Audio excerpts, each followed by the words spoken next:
नमस्कार मो ना अक्षय कुमार साहू कैलाश हेचरी अस्तपुरा बैसिंगा मयूरभंज डिस्ट्रिक्ट आम आज जयंती रुई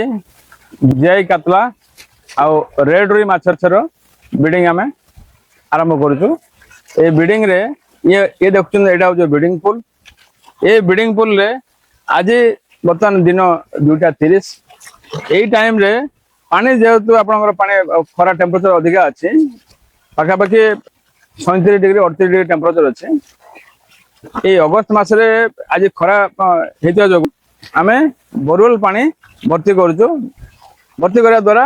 2-3 डिग्री टेम्परेचर ऑटोमेटिक पानी टेम्परेचर डाउन हम आम बर्तमान माछ को आम कालिया माछ आम बुड़ पंड आम सिलेक्शन कर बुड़ माछ को यहाँ रेस्ट देलु ये ब्रीडिंग पुल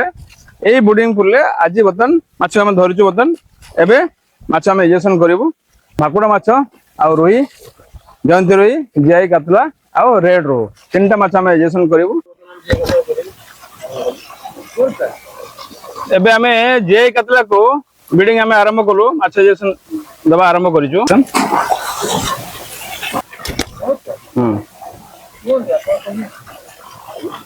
ये जयंती रोही माछ ब्रीडिंग चलछि वर्तमान जयंती रोही फीमेल माछ इंजेक्शन दिया होछि एटा रेड कलर रुही फीमेल आउ फेज बाय फेज आम आज माछ इंजेक्शन करूँ काली सकाल जो अंडा उठेब ताकू भी आम गोटे रेकर्डिंग करूँ पुणी स्पोन रे पैकिंग हम स्पोन रे आम आपको देखिए कौन केमती केते आम अंडा केते माछ आम इंजेक्शन कलु केते माछ आम अंडा केते अंडा आम कलेक्शन कलु आउ केते लक्ष्य स्पोन बाहरिला सेटा आम आपको डिटेल यूट्यूब चैनल माध्यम दबू।